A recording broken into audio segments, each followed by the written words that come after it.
Good morning বন্ধুরা। আজকে আমি আমার মতো করে তোমাদের সামনে ডিমের ঝোলের রেসিপিটা শেয়ার করবো। দেখো এখানে সব কিছু আলু সেদ্ধ করে রেখেছি, ডিম হলুদ লবণ দিয়ে মাখিয়ে রেখেছি, আর কড়াইতে তেল গরম করতে বসে দিয়েছি। এবার একে একে করে সবগুলো ডিম কড়াই থেকে ভেজে নিচ্ছি।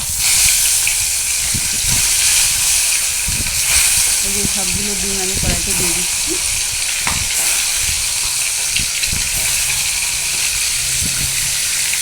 এটা আমি আমার মায়ের থেকে শিখেছি।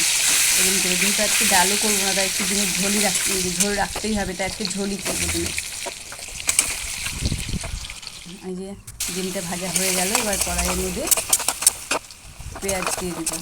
পেঁয়াজগুলো লাল লাল করে ভেজে নেব। এই যে পেঁয়াজগুলো লাল লাল করে ভেজে নিচ্ছি। এরপরে আমি যে মশলাটা বেটে রেখেছিলাম সেই মশলাটা এখন আমি দিয়ে দিব।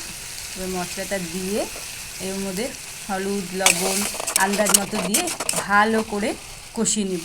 কষানো হয়ে গেলে এবার ওর মধ্যে আমি আলুগুলো দিয়ে দেবো। আলুগুলো দিয়ে আমি আরেকটু ভালো করে সুন্দর করে কষিয়ে নেব। আলুগুলো কষিয়ে ওর মধ্যে ডিমগুলো দিয়ে দেবো। ডিমও সমেত আরেকটু কষিয়ে নেব। ডিম দিয়ে কষিয়ে এটা একটু দারুণ টেস্ট হয় খেতে। তারপরে ঝোল দিয়ে দিলাম। এবার সুন্দর করে ঝোলটা ফুটে গেলে ওর মধ্যে গরম মশলাটা দিব, দিয়ে আরেকটু ফুটিয়ে নেমে নেব। এটা হলো আমি আমার এরকম করেই করি। তোমরা কে কেমন করে জানিও। Thank you. আর এই যে এখানেও আবার এটা কে কে খাও এটাও জানিও কিন্তু।